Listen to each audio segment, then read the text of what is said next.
नमस्कार, स्वागत है आपका। आप देख रहे हैं इंडिया टीवी। आपके साथ मैं हूं प्राची पाराशर। दोपहर के 12 बज रहे हैं, वक्त है प्रहार का। प्रहार में बात करेंगे चुनावी राज्य बिहार की, जहां वक्फ संशोधन बिल को लेकर मुस्लिम संगठनों की तरफ से प्रोटेस्ट किया जा रहा है और इसी के बहाने अपने मुस्लिम वोटर्स को साधने की कोशिश राजनीतिक दलों की तरफ से भी की जा रही है। इसी प्रोटेस्ट में शामिल होने के लिए पहुंचे हैं लालू प्रसाद यादव। क्या बोल रहे हैं, सीधा आपको सुनवाते हैं।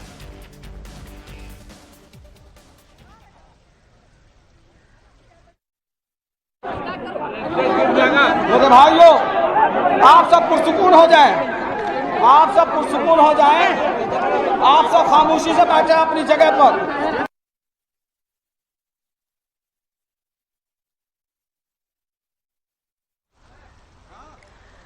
तो देखिए, चाहे लालू प्रसाद यादव हो, चाहे तेजस्वी यादव हो, सब इस all India Muslim personal law board के प्रोटेस्ट में पहुंचे हैं। बड़ी बात यह है कि all India Muslim personal law board ने जो न्योता है इस प्रोटेस्ट में शामिल होने के लिए एनडीए में शामिल पार्टियों को भी दिया है।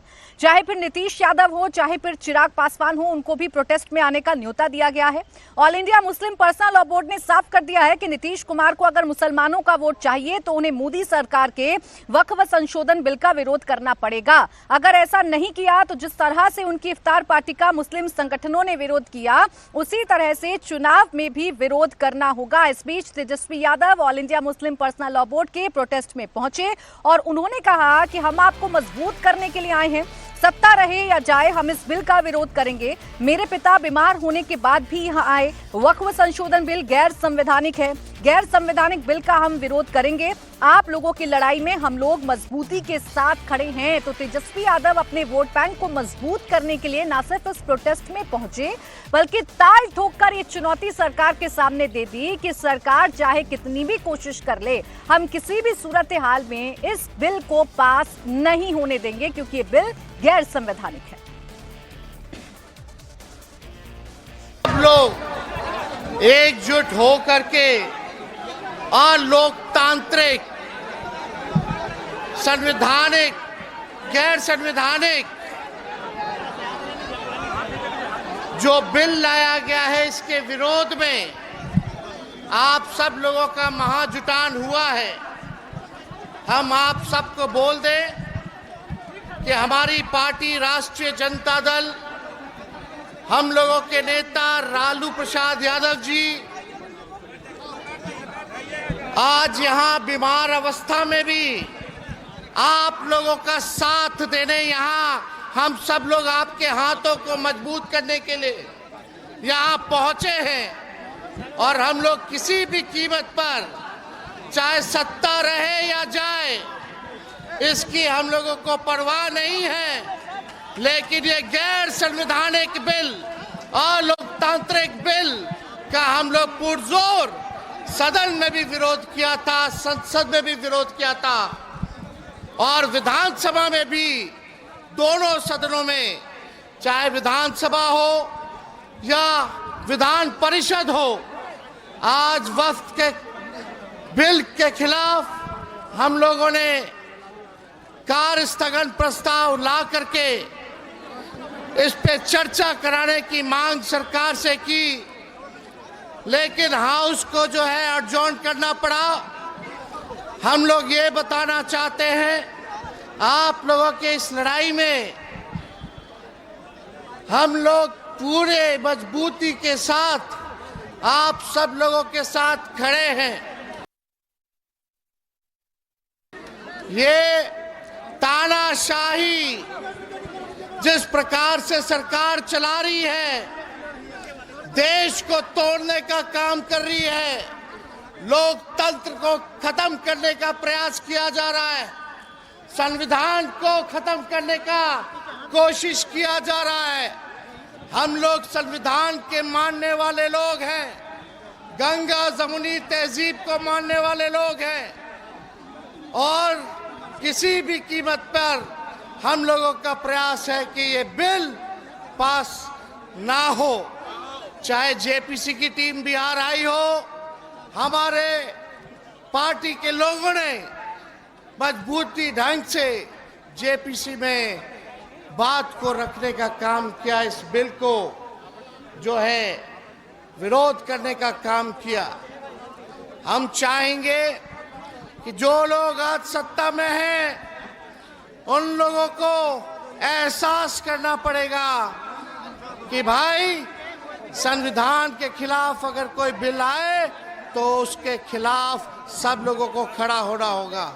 लेकिन अफसोस कि कुछ दल ऐसे हैं जो सत्ता के लोभ में इस बिल का समर्थन देने का काम कर रहे हैं। इसकी कितनी भी निंदा की जाए वो कम है।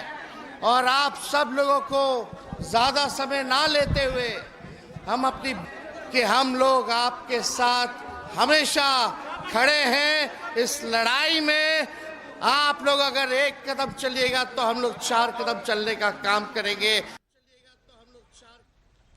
तो तेजस्वी यादव का ये बयान बिहार के चुनाव के लिहाज से भी काफी अहम समझा जा सकता है। 17% कुल बिहार में मुसलमान हैं और इसी मुस्लिम वोट बैंक को अपने साथ इंटैक्ट करने के लिए Tejashwi Yadav all India Muslim personal law board के साथ खड़े होने का दावा कर रहे हैं। और यही 17% मुस्लिम वोटर्स नीतीश कुमार की गले की फांस बन रहे हैं, क्योंकि all India Muslim personal law board ने अपने इस धरने के दौरान, अपने इस प्रोटेस्ट के दौरान ये साफ कर दिया है कि ये प्रोटेस्ट हमारा इस बिल के खिलाफ तो है ही है, इसके साथ ही साथ चेतावनी है उन दलों को लेकर, उन दलों के लिए जो दल एनडीए में शामिल हैं, मसलन नीतीश कुमार, चिराग पासवान और आरएलडी को चेतावनी यहां से दी गई है, इस प्रोटेस्ट के जरिए दी गई है।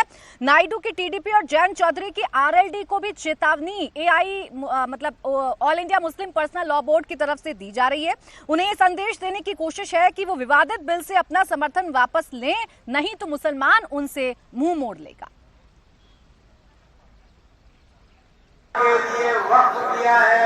आज मौजूदा हुकूमत इस वक्फ की जायदाद को हड़पना चाहती है और उसको अपने कब्जे में लेकर के गलत तरीके से इस्तेमाल करना चाहती है, जिसकी बुनियाद पर मुस्लिम पर्सनल लॉ बोर्ड के बैनर तले तमाम मिली तंजीमों ने जमात शरिया, जमीयत उलमा, जमात इस्लामी और दीगर इदारों ने ये एहतजाजी धरना दिया है।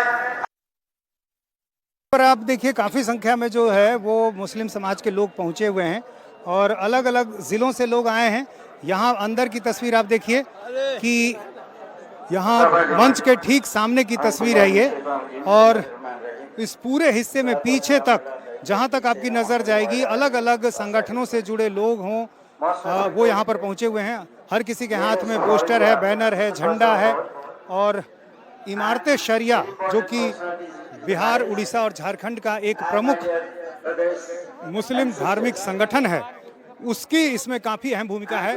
और यहाँ जो बैनर लगे हुए हैं आप देखिए, हम वक्फ संशोधन बिल का विरोध करते हैं, इमारत शरिया, ये शेखपुरा जो ब्रांच है उनका, वहाँ से लोग आए हैं, अलग अलग जिलों से आए हैं, अररिया, मधुबनी, और लगातार उनके जो पोस्टर हैं यहाँ पर लगे हुए हैं। पीछे के हिस्से में आप देखें, यहाँ भी सुपौल, बिरौल, दरभंगा से आए हुए लोग हैं। यहाँ पर देखिए, हम वक्फ संशोधन बिल का विरोध करते हैं। कहाँ से आए आप लोग? दरभंगा, सुपौल, बिरौल, दरभंगा से आए हम लोग जी। किस मुद्दे पर आए हैं आप? ये जो बिल, तरमीमी बिल 2024 पास हो रहा है, ये मुसलमानों के हक में नहीं है। मुसलमानों की जायदाद को हड़पने की नापाक कोशिश है हुकूमत की, और इसको हम लोग किसी भी हालत में कबूल नहीं करना। नीतीश कुमार ने चूंकि बिल का साथ दे रहे हैं तो आप लोग की नाराजगी होगी उनसे? जी बिल्कुल नाराजगी है और हम लोग इसकी मुखालिफत करते हैं। तो यहाँ पर आप कहाँ से आए? तो अलग अलग जगहों से लोग आए हैं और हर कोई जो है वक्फ बिल का यहाँ पर विरोध कर रहा है। यहाँ पर देखिए पीछे के हिस्से में भी जो एक अलग टेंट बना हुआ है, इसमें भी काफ़ी संख्या में लोग यहाँ पर आए हुए हैं और सबके हाथ में पोस्टर, बैनर, और अधिकांश पोस्टरों में इमारत शरिया का जो जिक्र है वो नीचे है। किशनगंज से, इसके अलावा किशनगंज से काफी संख्या। आप लोग कहाँ से आए? किशनगंज से आए? किशनगंज। यहाँ पर जितने भी लोग हैं, तो क्या बात करने की मनाही है? नहीं, अलाउ नहीं है बात। तो ये कह रहे हैं कि लोग यहाँ मना भी कर रहे हैं कि मीडिया से बात नहीं करनी है। और 10 बजे से ये धरना शुरू हुआ है जो 2 बजे तक चलेगा, और इस दौरान अलग अलग जगहों से आए हुए जो मौलाना हैं, जो धार्मिक संगठनों से जुड़े हुए जो मौलाना हैं, वो अपनी बात रख रहे हैं। अब ये जो प्रोटेस्ट हो रहा है, बिहार में चुनाव है और इसीलिए इस प्रोटेस्ट के जरिए सबसे ज्यादा अगर प्रेशर क्रिएट करने की कोशिश की जा रही है तो नीतीश कुमार पर प्रेशर क्रिएट करने की कोशिश की जा रही है, क्योंकि 17% मुस्लिम वोटर्स में से कुछ हिस्सा नीतीश कुमार को भी मिलता आया है। इसीलिए वक्फ लगातार चेतावनी दे रहा है। वक्फ संशोधन बिल के खिलाफ कुर्बानी देने और गर्दन कटाने की बात इस प्रोटेस्ट में हो रही है। बिहार के AIMIM विधायक अख्तरुल ईमान ने कहा कि वो बिल को रोकने के लिए गर्दन कटाने तक के लिए तैयार हैं। ओवैसी की पार्टी के नेता ने कहा कि वो किसी भी सूरत में इस कानून को मंजूर नहीं होने देंगे।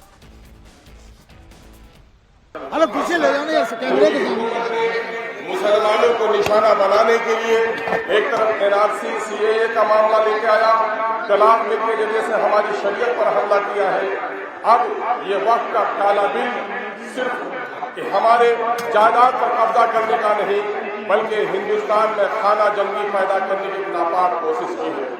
ये हमारी और आपकी जिम्मेदारी है कि मुल्क की आज़ादी में जिस तरह हमारे आबा अजदाद ने गर्दनें कटाई है, अगर गर्दन कटाने की भी जरूरत पड़े तो हम मुल्क में खाना जंगी पैदा होने नहीं देंगे, लेकिन इस काले बिल को कभी मंजूर होने नहीं देंगे। हमें अहद लेना पड़ेगा, हमें कस्में खानी पड़ेगी। ये जो हालात हुए हैं, हमें एहतसाब करना चाहिए कि कहीं न कहीं हमारी सफों की दरार ने हमें बेवजन किया है। भारत को मुसल्लम बनाने के लिए, भारत को मजबूत बनाने के लिए हमने कुर्बानियां दी है, लेकिन जो लोग अंग्रेजों के कदम बोसी करते थे वो लोग आज हम पर उंगलियां उठा रहे हैं। अब देखिए, जिस संशोधन बिल को लेकर इतना बवाल मचा हुआ है, गर्दन कटाने की बात की जा रही है, CAA NRC के दौरान जो प्रोटेस्ट हुए थे, ऐसे ही पिच तैयार करने की कोशिश की जा रही है। उस बिल पर सरकार कह रही है कि वक्फ को मिली असीमित शक्तियों को कम करने के लिए ये बिल लेकर आया जा रहा है। तो वहीं AI मुस्लिम पर्सनल लॉ बोर्ड हो, चाहे AIMIM हो, चाहे तमाम राजनीतिक दल हों, उसे पूरी तरीके से गैर संवैधानिक बता रहे हैं। All India Muslim personal law board का कहना है कि बिल सांप्रदायिक बुनियादों पर तैयार किया गया है। अल्पसंख्यकों को संविधान में जो फंडामेंटल राइट्स दिए गए हैं उसका उल्लंघन इस बिल के जरिए किया जा रहा है। सरकार मुसलमानों की प्रॉपर्टी पर कब्जा अख्तियार करना चाहती है, इसीलिए ये संशोधन किया जा रहा है। अगर बिल मंजूर हुआ तो मुसलमानों की मस्जिद, दरगाह, कब्रिस्तान सब खतरे में पड़ जाएंगे। सरकार वक्फ की जमीनों पर कब्जा करके उसे कॉर्पोरेट को दे देगी। All India Muslim personal law board के प्रवक्ता हमारे साथ हैं। सर, ये बताइए कि जो धरना है इसका मकसद क्या है? धरने का मकसद बहुत क्लियर है। हम JDU को, रामविलास पासवान जी की पार्टी को और उन तमाम लोगों को जो ये कहते हैं कि हम सेकुलर पार्टियां हैं, हम धर्मनिरपेक्षता में विश्वास करते हैं, एक मैसेज देना चाहते हैं। और वो मैसेज ये है कि अगर आप सेकुलर है, आप धर्मनिरपेक्षता में विश्वास करते हैं, आप BJP की कम्युनल एजेंडे के साथ में नहीं है, तो आप बिल का समर्थन मत कीजिए। और अगर आप बिल का समर्थन करते हैं तो फिर हमारा समर्थन आपको नहीं मिलेगा। नीतीश कुमार से आप लोगों की पहले मुलाकात हो चुकी है इस मसले पर, क्या कहा था उन्होंने? हमसे नहीं हुई मुलाकात, यहाँ जो संस्थाएं बैठी थी उनसे मुलाकात हुई है, लेकिन उन्होंने उनसे ये कहा था कि भाई हम आपकी बात को सामने रखेंगे। कई लोग ये भी मानते हैं कि जो धार्मिक संगठन है उनको राजनीति में नहीं पड़ना चाहिए। तो ये राजनीति थोड़ी कर रहे हैं हम लोग, ये तो हम अपना हक मांग रहे हैं। हक मांगना राजनीति होती है क्या? राजनीति तो ये है कि हम इलेक्शन लड़ रहे हो, इलेक्शन तो नहीं लड़ रहे हैं। इसको वोट दो, इसको नहीं देंगे हमारा। तो all India Muslim personal law board की बात आपने सुनी, गर्दन कटाने को तैयार हैं, अपना हक मांग रहे हैं, सीधे तौर पर कह रहे हैं कि मुसलमानों को परेशान करने के लिए बिल सरकार लेकर आ रही है। और बड़ी बात जो इस प्रोटेस्ट से निकलकर सामने आ रही है कि इस बिल का विरोध कम, नीतीश कुमार को चेतावनी ज्यादा दी जा रही है। इसी प्रोटेस्ट पर जगदम्बिका पाल का बयान सामने आया, वक्फ के नाम पर सियासत कर रहा है all India Muslim personal law board, वक्फ बिल को लेकर भ्रम फैलाया जा रहा है, सोची समझी रणनीति के तहत विरोध किया जा रहा है। बिहार में एक एक्सपेरिमेंट करने की कोशिश की जा रही है, बिहार में दबाव बनाने की कोशिश की जा रही है, खासकर नीतीश कुमार पर और चिराग पासवान पर, क्योंकि बिहार में अब चुनाव बेहद नजदीक आ गया है। All India Muslim personal law board जिस तरह से वक्फ को लेकर के विवाद और राजनीति कर रहा है, उसकी कोशिश हो रही है कि कहीं न कहीं देश के अल्पसंख्यकों में, मुस्लिम्स में उनको गुमराह करने की और भ्रम फैलाने की। आखिर अगर एक वक्फ में अमेंडमेंट का कानून लेकर के सरकार आई थी और सरकार ने फिर आग्रह किया स्पीकर साहब से कि उसको ज्वाइंट पार्लियामेंट्री कमेटी को रेफर कर दिया जाए, ज्वाइंट पार्लियामेंट्री कमेटी में हमने अभी रिपोर्ट दी है। अब उस रिपोर्ट के आधार पर सरकार अमेंडेड कानून लाने जा रही है। अभी कानून सर आया नहीं, अमेंडेड कानून, और उसके पहले जिस तरह से एक सोची समझी रणनीति के तहत आज पटना जा रहे हैं और उसमें जेपीसी के वो मेंबर्स भी हवा दे रहे हैं, और ये इस तरह से विरोध हो रहा है एक अच्छा बेहतर कानून लाने के खिलाफ, तो क्या वो मुतवल्ली जो आज वक्फ की प्रॉपर्टी बेच रहे हैं, केयर टेकर बेच रहे हैं, उनके हितों की रक्षा करने के लिए है या देश में विभाजन करना चाहते हैं?